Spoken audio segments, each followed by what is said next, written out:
Good morning, or good afternoon if that's when you're watching this. My name's Sue O'Hanlon, and I'm here to bring the refresh for January 31st.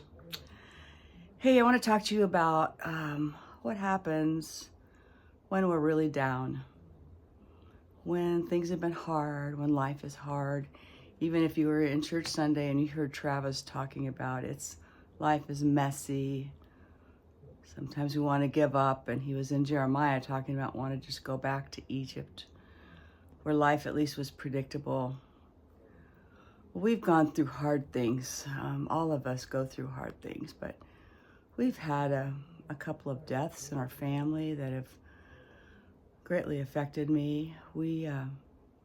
I've had fires here in Orville, now in Chico, and some people who are evacuated from the campfire are being evacuated again.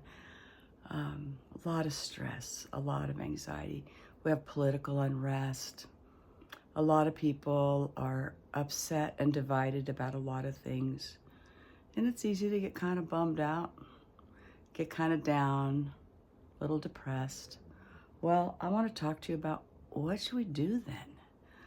A lot of people I'm a therapist, and a lot of people come to talk about those things, and they lose their way. I don't know what to do, even I'll get a text, I don't know what to do, I'm so overwhelmed.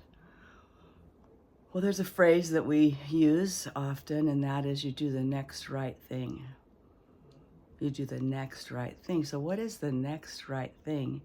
Well, in the physical realm, the next right thing might be for a young mom to change the baby or do the dishes or anything in the physical. But there's this emotional, spiritual part we have to address too. So scripture tells us a lot. You know, this book, this Bible, God's love letter to us, gives us a lot of instructions about what to do.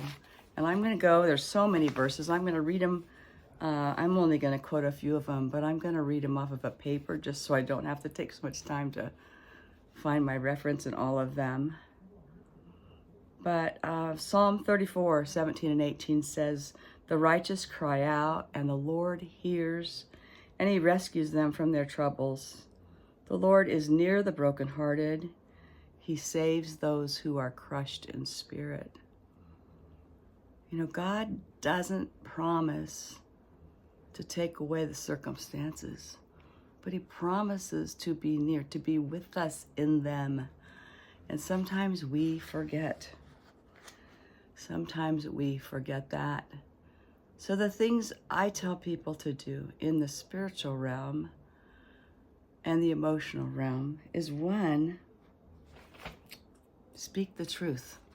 Tell yourself the things you know that are true about God and about you.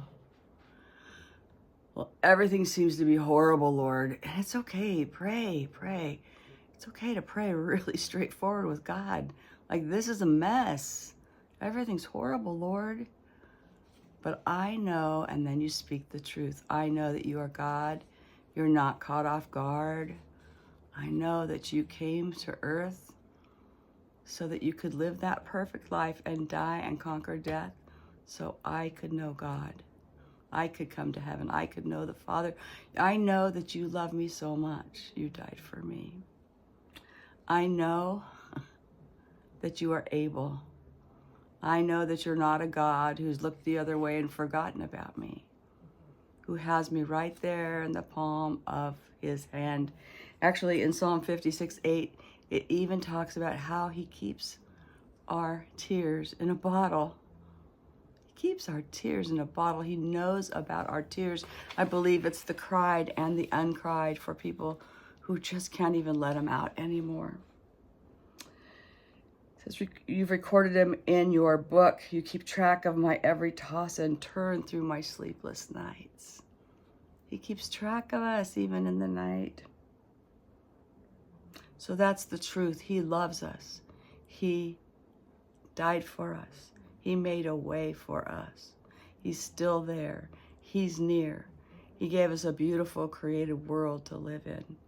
He gave us a family. He gave us a body to get us around in. So as you start to just repeat the things you know are true, He's met me where I am. He's rescued me from whatever my life held before. He's with me. Those things in and of themselves can lift our spirits, but there's more. Be grateful. It's so interesting that psychology today, therapists, self-help books, they're all talking about gratefulness. Isn't it funny how they've come upon what the Lord has always said? Give thanks with a grateful heart. Sing to God praises. Sing His name. Give Him thanks. So I've jumped ahead, but be grateful first. So paying attention to what you have to be grateful for. And, you know, we can list the things in our personal lives, but then just look around at His creation. He's so creative. All the different plants, all the different colors, all the different animals. I really believe He created them. Isn't that amazing? Isn't that awesome? So be grateful. And you know, the scientists, brain scientists tell us that as we're grateful, our brain waves change. It's kind of cool when science catches up with God, discovers what God said all along. And then sing praises to God. You go, sing, I'm not sure about that. Well, Scripture says it all the way through. There's all these verses about sing. Psalm 92:1, it is good to give thanks to the Lord, there's the thanks, and sing praises to His name, O Most High. Psalm 98:4, make a joyful noise to the Lord, even if you think it's not pretty singing. All the earth, break forth into joyous song and praises. And I got to tell you another cool thing. That sound we make when we sing, that resonance in our body, it actually touches, it vibrates the vagus nerve. The vagus nerve is what puts us either into our sympathetic dominance, which means we are bummed out or we're reactive, or our parasympathetic dominance, which means we're ready to rest. It helps calm down our nervous system. So when we sing, it helps calm our nervous system. So all throughout Scripture, go look it up, Google it if you need to, about singing praises to the Lord. It calms our nervous system. Isn't that cool?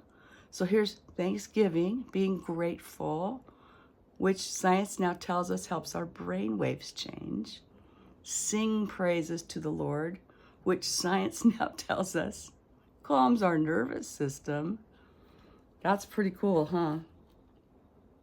So those are the things, is we tell ourselves the things that we know are true. We're grateful. And then we sing praises to the Lord. So when we're down, that's what we need to do. And then in the physical, do the next right thing. If you're a mom, it's take care of your kids. If you're a dad, it might be to go to work. If you're retired, it might be to ask the Lord, what do I need to be about today? All of us should be asking the Lord, what, Lord, what? See, we are King's kids. We are King's kids. If you know Jesus, if you've accepted Him in your heart, you are a King's kid. The King, the Most High God King. And you are to be about kingdom business in whatever you do. So as you go, be mindful of these things and watch as your mood lifts. Thanks so much. I hope that's an encouragement to you. Have a great week.